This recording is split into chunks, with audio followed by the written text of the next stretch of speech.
Alright guys, thought I'd do a bit of an update. For me, I'm just waiting on the house. I pushed through with the mortgage at the minute for the house in Spain. Just waiting for the banks to come back, confirm everything. It's a little bit like that because they wanted a minimum of 12 months work-wise, and I've gone back and said, you know what, by the time you finish your paperwork it would already be 12 months. Because literally it's about 6 weeks off. Which is a bit shocking from my point of view, because I didn't realise I'd been at the company that long now. But yeah, so I'm waiting for that to go through. Back in the UK, I went over to Spain for 3 weeks, had a good time, good to see the family. Got the quarantine just to come back into the UK, which was a bit, because I actually work in schools. And the schools were all closed anyway, so it wasn't too much of a disruption. And to be fair, they didn't bother taking me form at the airport. They asked if I had it, and I said yeah, here, and then they didn't take it. So I don't know if they monitor it online or they needed those sheets. It's not my job to make sure they're doing their job. Now, the first thing I want to say is I do have an issue with track and trace. There's several reasons for that. Main ones being is I don't know how they're using the data. Some of the questions on there were what I would deem not necessary. I mean, they talk about the ability to be able to track you and let you know if somebody's had a case. To be fair, I don't care if somebody has or not. In all honesty, I'm not particularly bothered about COVID. I'm finding, although it's a bit of a disruption, I can understand other people are a bit panicked by it, but myself, I look at the mortality rates and everything else, I don't see figures that far off where they would normally be. And obviously I'll get some PR spin doctor telling me it's all because of the good work that they did. You wiped out all the care homes and nursing homes. So if you hadn't wiped them out, are you saying the figures would actually be better than would be normally predicted? No.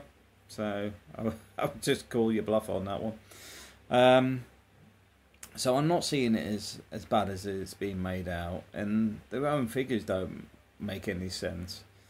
And even when they come back with, oh, there's more cases now, more cases, the only real numbers that matter are the mortality figures and the numbers of people in hospital.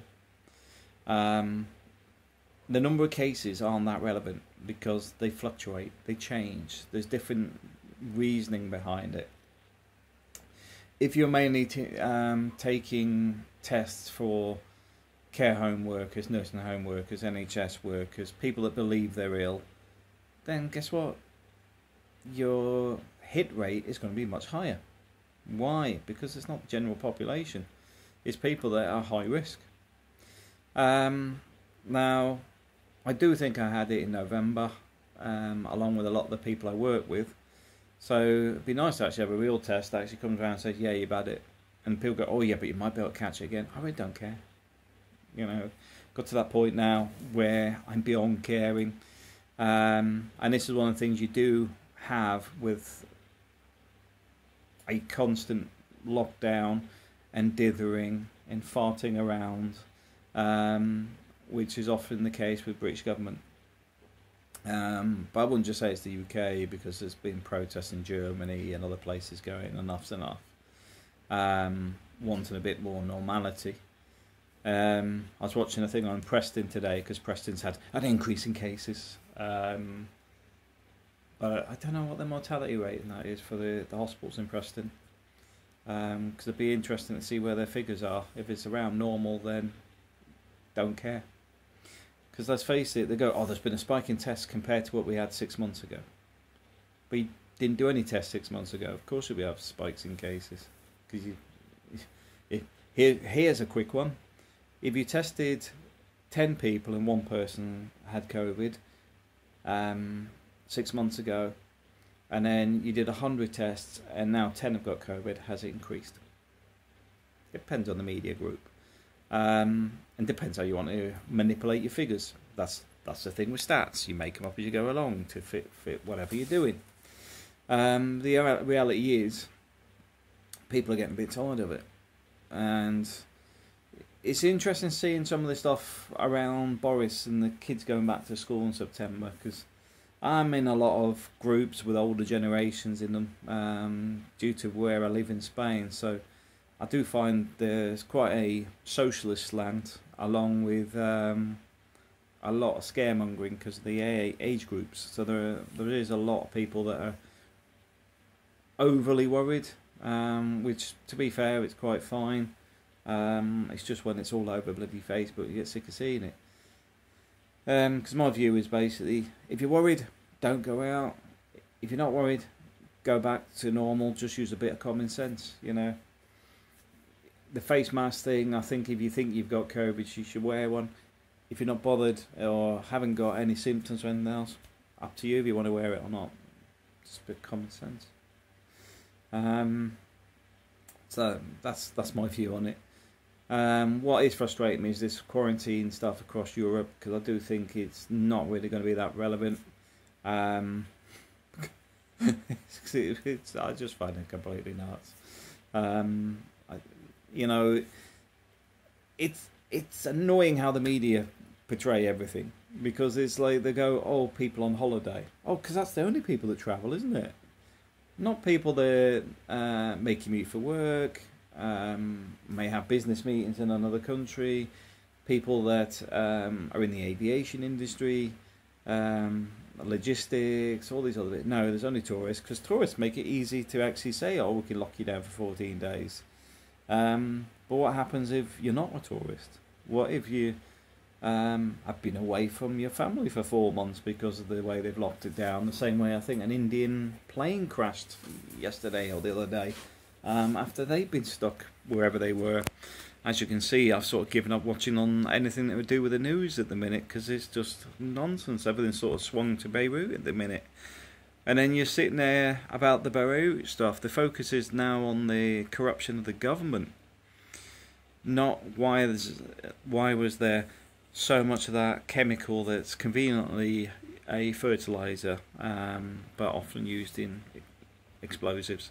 Why was it stored there? Who put it there? All that sort of stuff. And was it a double trigger? I don't know. And to be honest, we don't care, because the problem I get with a lot of this stuff these days is IDC. I don't care. Why? Because the media lie through the teeth too much, so you don't get any real truth anyway.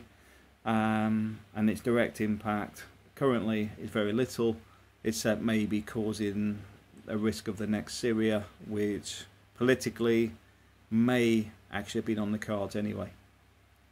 I'm trying to avoid going down the conspiracy route, but to be fair, I believe there's a large pipeline that comes out of Lebanon into the UK and other countries. Maybe somebody else can fill that gap in, because, like I said, IDC, I don't care. I mean, this is the thing. I mean, I've been sent a few things from different people about the political stuff going on about COVID, going through the figures, and I think one of the challenges, good guys always win or something, and I'm like, there is no good guys anymore, to be fair, and you definitely don't win. There's no upside. We're sold on both sides. It's like a two-party system. One will always correct the other, so that things just follow through the middle. It's been set up that way. The US is that way, Philippines is that way, UK is that way, and many other countries are set up that way. It's to follow the same pattern, the same objective. So it just sways backwards and forwards, and just keeps going on a constant. It's all very doom and gloom, isn't it? Well, the answer to that is no. And I'll tell you why. It's because these things are out of your control. The things not to worry about is to focus on what you can do and where you can do it. Remote working in the UK is being sort of heightened now as a norm. I'm not going to say the new norm, because that does my head in when people use that as like, oh, you just have to accept crap. It's a new norm. No, you don't have to accept it. increased chance of normality, in the sense of companies may actually be more accepting to it. I found myself very difficult for get companies to accept remote working in the UK. Yeah, done it for companies in Israel, done it for companies in the US, done it for companies out in Asia, but the UK, most companies just weren't that keen on it. Even when they say remote working, but you need to be available. Okay, so you need to be somewhere in the UK, just in case we want you to come into the office, even though the job actually states it's fully remote working. So, don't want to pay the electric bill, the internet bill, or anything else, but can you please be in the UK? But anyway, not too fussed on that stuff. For me, if I can get this house locked down by the end of this year, that's a tick in the box for me. We'll be sharing some of the renovation stuff on that. We want to get a fishing boat as well once we get the first house done. I'm sort of in an iron at the minute on that, because our neighbour has one in a park, underground parking. And to be fair, if we went fishing just off the coast, as in when we felt like it, which would probably be a couple of times a week, just wheel it out, take it out and put it back, you know, just a rib type boat, I think that would do us, because it's made for fishing, and it pay for itself out of the fish we catch, because we don't eat it. Well, guess what? Loads of restaurants where we are, so I'm sure we could sell catch of the day. So I'm thinking of getting more into the holiday type mode or semi-retirement mode in the near future. But I need the first house through. And I do say first house because once this one's locked in, we've done the initial renovations, moved over to it, I'm starting to save for the next one. And looking at buying in the same row. There's been a lot of people talking about, oh, Spain's going into recession and the holiday market's going to collapse and it's all end of the world stuff. But to be fair, because Spain does cheap package holidays, it's going to be there. It's been there since the 50s, so I'm not really fussed on that. People in Spain go to Spain on the coast on holiday. Then Northern Europe and Russia, Ukraine, all those places, they come to Spain on holiday because they guarantee good weather and it's pretty cheap. A lot of the Northern Europeans come because the alcohol's cheap. It's a lot of the Scandinavians and yeah, the Dutch do it as well. They come down because it's cheap alcohol. So yeah, so I don't see the market change in a negative way. I don't think it's going to hit a boom anytime soon, but where it's been since the recession hit, I think it's just now on a constant. And I don't think it's going to go up or down. I think it's just going to sit there because they over-invested in the market in the first place. That's the bit that doesn't really get talked about, is the fact is it was speculative. The same as the US and the UK. It was all about getting a house, waiting for it to start rising, buying it, leveraging it for another house, and you know, the same with buy to rent and all this sort of stuff, where they're buying them and then renting them out and getting other people to pay the mortgages, and they're just stacking the houses up, and then suddenly it went pop. It was just artificial. I mean, there is, don't get me wrong, there's demand for housing, but a lot of people can't afford it. Wrong type of people that can get money from the banks, so it just doesn't move that fast. Spain has a high investment in the construction industry, but to be fair, along the coast, I don't think they really need too much more construction going on. I think it's more a case of they just need to stabilise the market and stop constructing, which will actually inflate the prices of the existing properties because you have an increased demand on the properties that are available. Basic economics, I believe. So for me, not too fast. The house we're looking at, got it at a good price. Just need the bank to agree. Money deposits already there. Cash is ready to go. Tax money's there. All the legal fee money. Everything's like just need a tick in the box, and we could start that next month. But if it does drag on for 2 months, not fast either. Why? Because the market is currently in panic mode, because we've got COVID, we've got Brexit.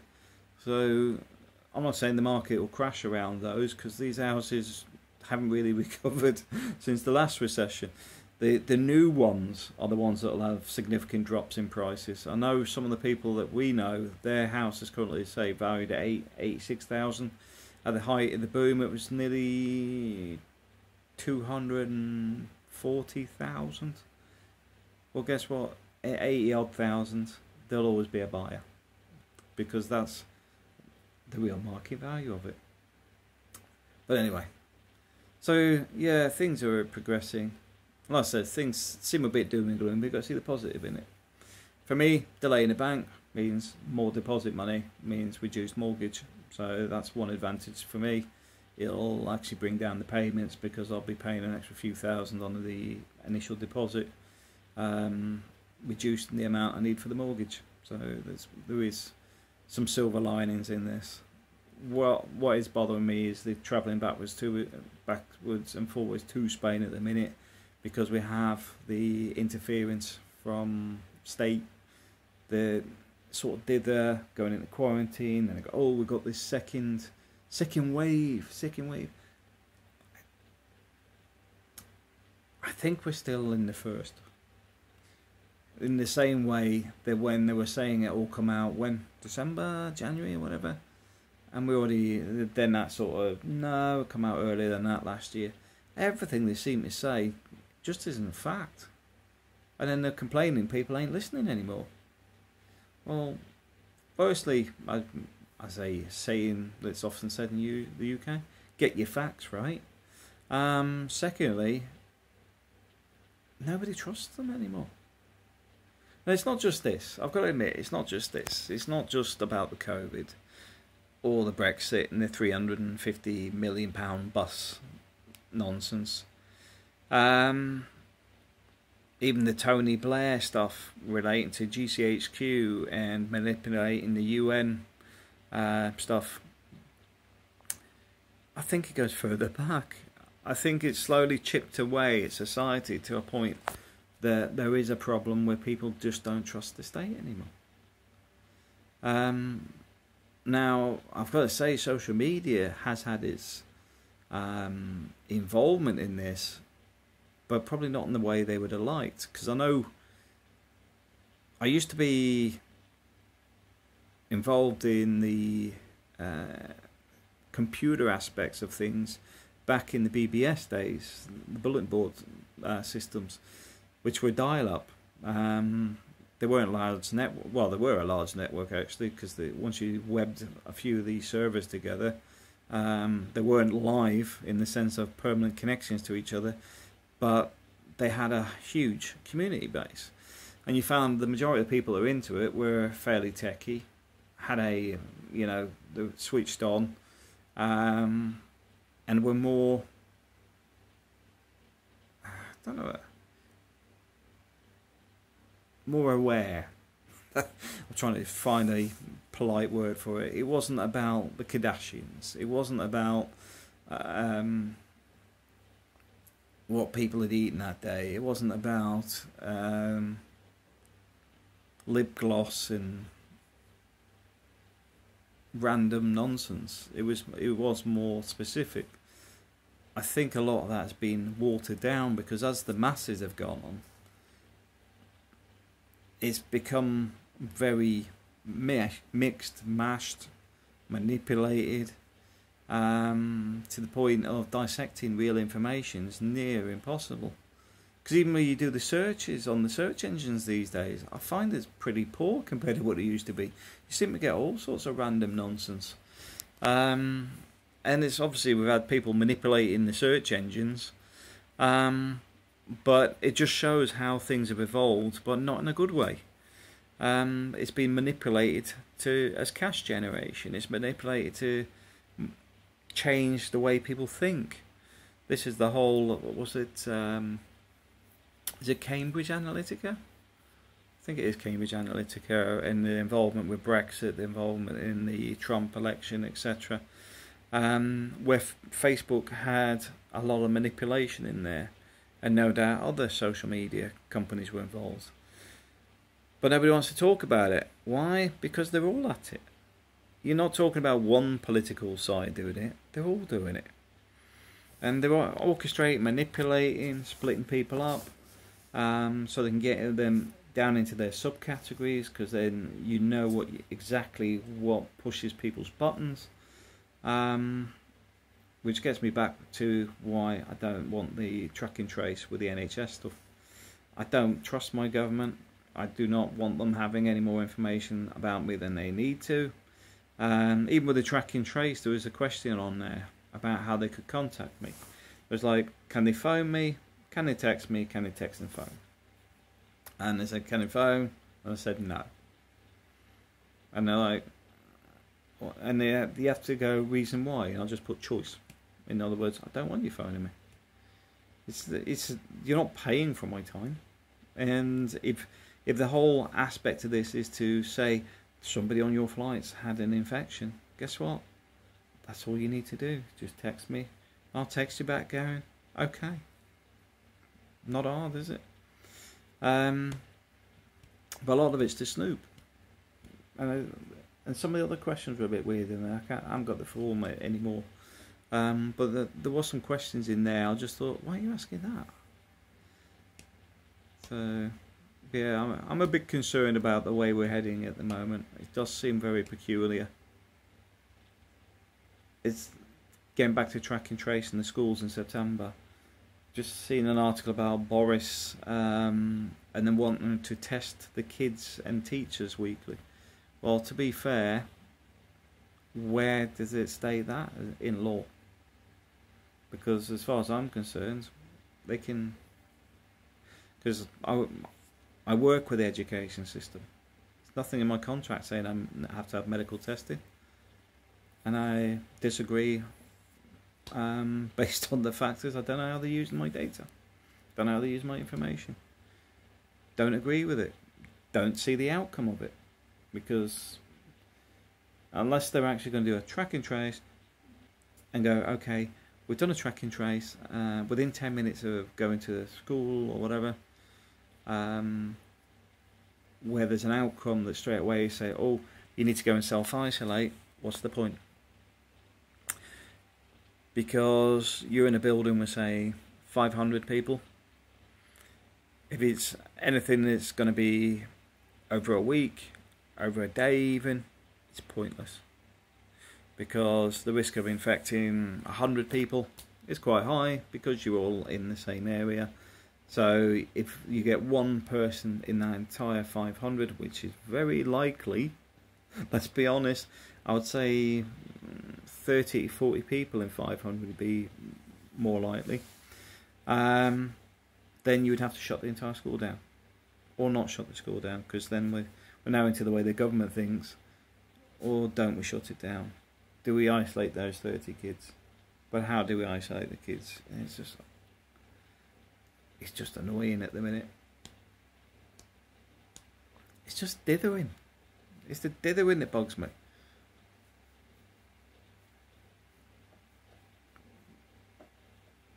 You know, they turn around and say, right, we're going herd immunity, which is what they're doing. Let's be honest. Everything else is just a delaying tactic. Then I'd be more interested in saying how much of the country has already had COVID.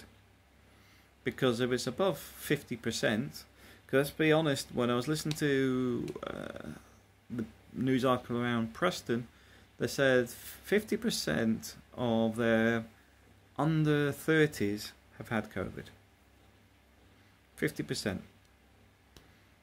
And you're like, okay, has the mortality numbers risen? Has the hospital bed numbers risen? If not, then it doesn't matter. The whole case stuff doesn't matter. Yeah, you probably noticed I'm getting a bit irritated with this stuff, and I know this video is quite long on it, but hey, I've been stuck here for 2 weeks, so I can have a little bit of a moan, and I've been sort of thinking about what to put on the video for about a week now, because obviously when you're stuck in four walls, there isn't a lot going on. So I've watched a few bits on the news and things, and then when you start piecing some of the bits in there, when I say news, there's multiple news sources. It's not just taking it from one. I mean, I've noticed with Channel 4 seems to have a very strong bias towards racial equality and its own political agendas. It seems very biased. You know, if you go through this stuff, you're like, they all seem to have a certain viewpoint. BBC is obviously political in a different way.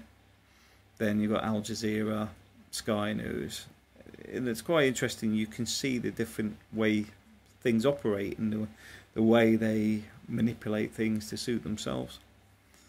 But yeah, it's interesting times. Like I said, I mean, I think the big problem I have is, where are we going? Why are people so easily led like sheep? Why are people so easily controlled and accepting, and even worse, very argumentative when somebody asks a question? Because it's even worse than being a sheep, because you're actually encouraging control over others, and that's a very dangerous thing. That's what leads to wars. But anyway, I'm going to chill out. Going to sit and watch a movie, I suppose, or read a book. Anyway, have a great weekend. I know it's Sunday already, but have a good one. Thanks for watching.